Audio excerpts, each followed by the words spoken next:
Always hearing about the next big earthquake, and now scientists are warning that areas around the San Andreas Fault could see a strong earthquake as soon as this year. Especially with that earthquake that happened last week in New York, people are definitely wondering when we can expect to see a big earthquake here in California. California Governor Gavin Newsom declared a state of emergency due to significant ground shifts that are threatening a town and disrupting power lines. And I'm happy to answer any questions about what the state will be doing and has been doing on a state overlay on an early warning system, which we are fully committed to and is a lot farther along than some actually may believe. We all, I think, have a unique role and responsibility to prepare individually to be prepared for the next earthquake of magnitude even greater than 7.1. The governor's announcement explained that emergency officials are now authorized to allocate state resources to manage the threat posed by the shifting land. Always hearing about the next big earthquake, and now scientists are warning that areas around the San Andreas Fault could see a strong earthquake as soon as this year. Over 200 homes in the area, located roughly 30 miles south of Los Angeles, experienced power outages as prolonged ground movement endangered utility lines. The town sits on 4 of the 5 subslides that make up the larger Portuguese landslide complex. According to the governor's office, land displacement in one part of the complex has worsened significantly following the severe storms of 2023 and 2024. Southern California Edison cut electricity to 140 homes in the Portuguese Bend hamlet, citing ongoing ground shifts that threaten utility lines and raise the risk of fires in the area. Another 105 customers also experienced power outages, with the company continuing to monitor the risks posed by the shifting land. Rancho Palos Verdes is a coastal community situated in the southwestern part of Los Angeles County, just west of Long Beach. It became an independent city in 1973.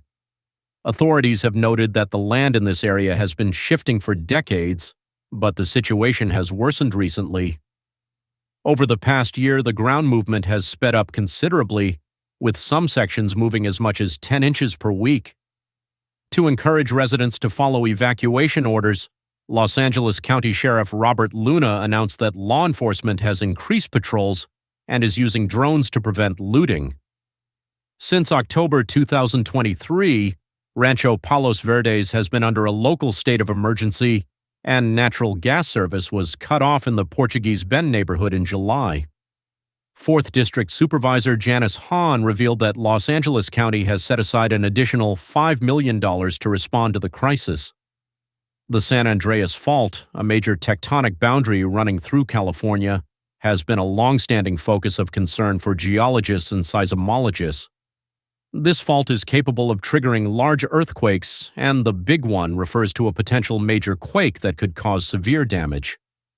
The recent statement by Thomas Jordan, director of the Southern California Earthquake Center, has raised concerns among Californians.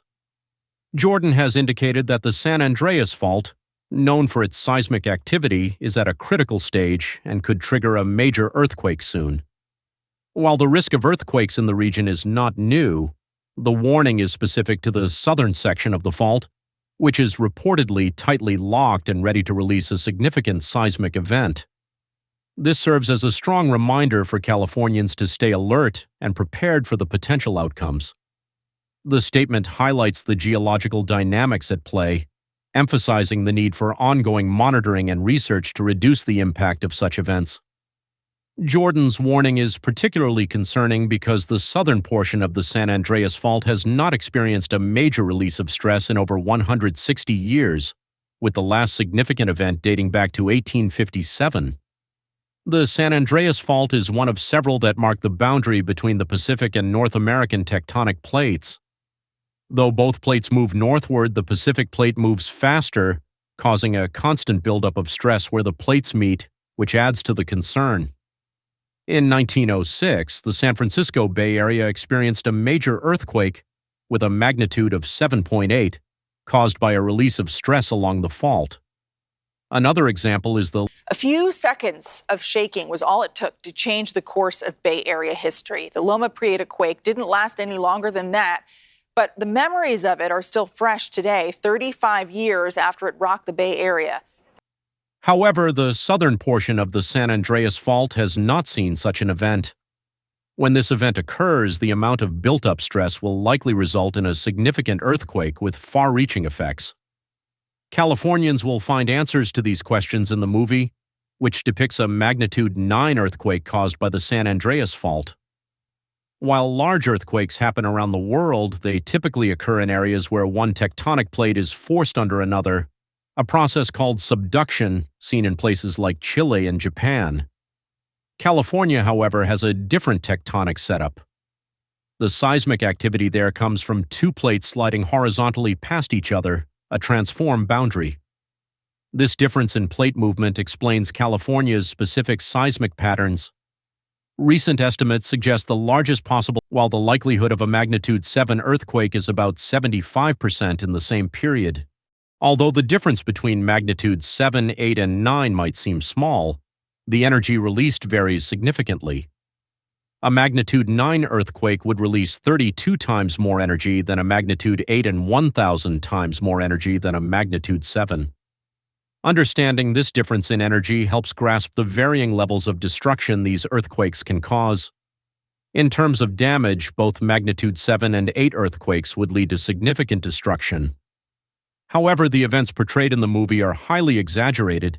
For example, the San Andreas Fault does not run under the ocean, so it would not trigger a tsunami as shown in the film. Additionally, the idea of a large chasm forming is pure fiction. In reality, the tectonic plates slide past each other rather than pulling apart, as the movie suggests. While earthquakes can cause serious damage, it's important to separate the Hollywood dramatization from the actual science. It is realistic to expect a considerable level of destruction from seismic events. Although California has established stringent building codes that promote retrofitting older structures with seismic protections and discourage building near known fault lines, achieving complete safety for any structure is impractical. Despite these preventive measures, the risk of damage during earthquakes remains a significant concern. It is important to recognize that while efforts are made to reduce the impact of earthquakes, the unpredictability and immense power of natural disasters cannot be entirely mitigated. To better understand the potential effects of a major earthquake along the southern San Andreas Fault, the U.S. Geological Survey conducted an extensive study. They developed a detailed model of a 7.8 magnitude earthquake, simulating a slip ranging from 2 to 7 meters. This simulation aimed to illustrate the accumulated stresses that have built up in that area since the last major seismic event. The analysis revealed that the most severe damage would likely occur to structures that cross the fault line. Fortunately, the number of such constructions has significantly declined since the 1972 Alquist-Priolo Earthquake Fault Zoning Act was enacted. However, many critical infrastructure components that intersect the fault zone would still be negatively impacted by the slip, including over 970 roads, 40 gas pipelines, and 150 power lines. These essential parts of our infrastructure would face significant strain from the forces generated by the fault's movement. The San Andreas Fault is a transform fault that extends about 800 miles, approximately 1,290 kilometers, across California. It serves as the boundary between the Pacific Plate on the west and the North American Plate on the east. Given its location in one of the most densely populated and economically important regions of the United States, it raises significant concerns regarding seismic activity. The term Big One refers to a potential large earthquake that could occur along the San Andreas Fault.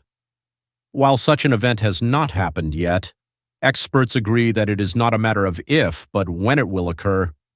Geological studies suggest that considerable stress has accumulated along the fault, and its eventual release could lead to a major seismic event.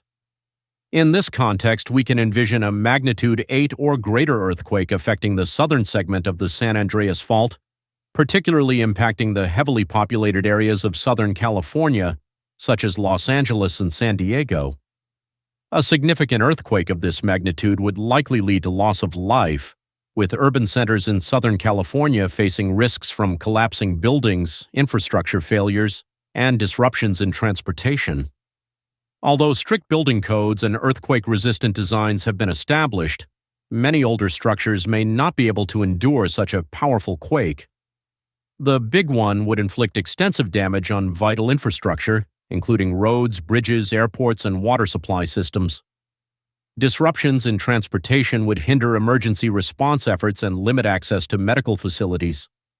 Southern California serves as a significant economic center, and the repercussions of a catastrophic earthquake would have a major economic impact. Damage to businesses, manufacturing plants, and the tourism sector could lead to losses in the billions of dollars. Earthquakes can also cause environmental issues such as landslides, tsunamis if the fault movement occurs under the ocean, and harm to the natural landscape. These consequences can complicate response and recovery efforts even further. A large earthquake would result in many displaced residents needing shelter, food, and medical assistance, creating a monumental challenge for responders. The big one could trigger a series of additional disasters, including fires from ruptured gas lines, power outages, and damage to essential infrastructure. Managing these secondary effects would put additional pressure on emergency resources. Given that a major earthquake along the San Andreas Fault is inevitable, preparedness and mitigation strategies are essential. Californians are encouraged to assemble emergency kits, create family disaster plans, and retrofit older buildings to meet current seismic safety standards. Measures to enhance community resilience, such as improved building codes, stricter land use regulations, and reinforced critical infrastructure, can help reduce the impact of a significant earthquake. Early warning systems that offer seconds to minutes of advance notice could also save lives and minimize damage. Public education and awareness campaigns are crucial for ensuring that residents comprehend the risks and are ready to respond effectively. Conducting drills, exercises, and fostering coordination among emergency services are key to an effective disaster response. The Big One scenario, representing a massive earthquake along the San Andreas Fault in Southern California, poses a serious challenge, and the state must remain diligent in its preparations for such an event.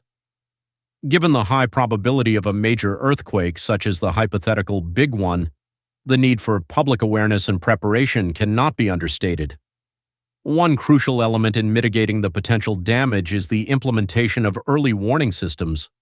These systems are designed to detect the initial seismic waves of an earthquake and provide alerts that could give residents valuable seconds or even minutes of warning before the more destructive waves arrive. While this may seem like a short amount of time, these precious moments could allow individuals to take cover, stop vehicles or machinery, and for hospitals or other facilities to shut down sensitive equipment. Japan has successfully integrated early warning systems into its public safety framework, and California has been working to improve its own systems. The Shake Alert system, developed by the U.S. Geological Survey, is one example of this. It is an earthquake early warning system that uses a network of ground sensors to detect seismic activity and send alerts to smartphones and other devices. These alerts can trigger automated responses such as halting trains, shutting down utilities, and sending mass notifications to residents. The system is still in development and faces challenges such as ensuring accurate and timely alerts, as well as expanding the network of sensors to cover a larger area. However, once fully operational, it could play a key role in reducing the impact of a major earthquake. While technology can aid in providing advanced warnings, individual preparedness remains equally important. Californians are encouraged to prepare for the possibility of a large-scale earthquake by developing personal and family emergency plans. These plans typically include having an emergency kit stocked with essentials such as food, water, first aid supplies, and medications that can sustain a household for several days following a disaster.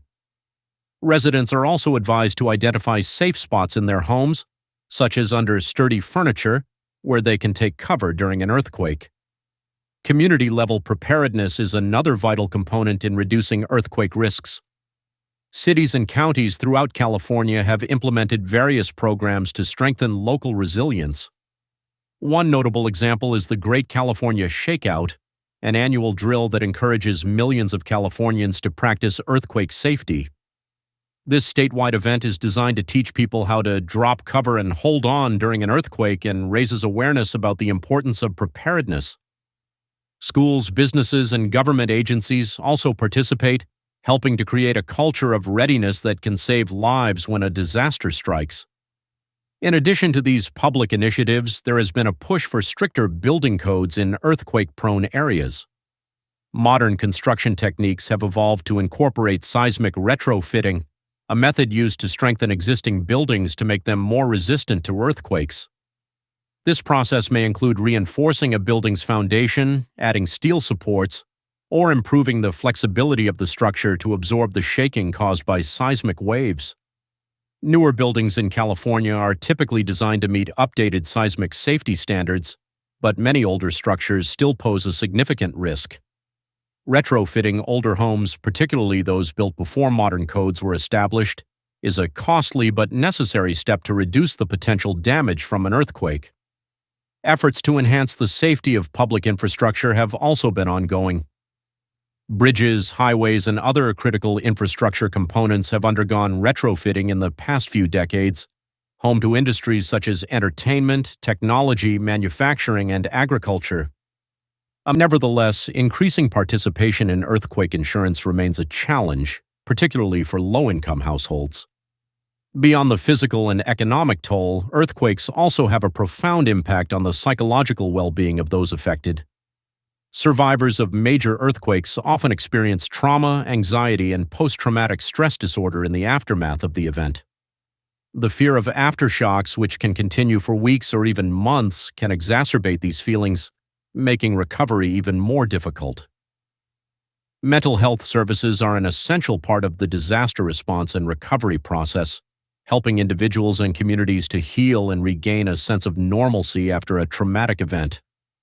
Community support networks play a crucial role in aiding recovery after a disaster.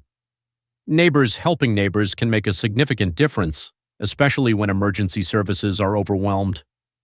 Programs such as community emergency response teams train residents to assist in the immediate aftermath of disasters by providing basic first aid, search and rescue, and fire suppression until professional responders arrive. These teams can be a valuable resource in helping to stabilize a community in the critical hours following an earthquake. While no one can predict exactly when the next major earthquake will strike California, the state's efforts to prepare for such an event demonstrate a proactive approach to minimizing the risks. Ongoing research and monitoring of seismic activity, combined with public awareness campaigns and improvements in infrastructure, help to create a more resilient environment. However, there is always room for improvement, and the challenges posed by aging buildings, infrastructure vulnerabilities, and gaps in insurance coverage need to be addressed. The San Andreas Fault reminds us of the power of natural forces, and the threat it poses cannot be ignored. Californians must continue to prepare for the inevitable, understanding that while earthquakes are a natural part of living in the region, there are steps that can be taken to mitigate their impact. By combining scientific advancements with public education, community preparedness, and governmental action, the state can be better equipped to face the future, ensuring that when the big one does arrive, the damage, both in terms of loss of life and property, can be minimized. So thanks for watching this video. If you enjoyed watching it, give it a thumbs up and subscribe for more content like this.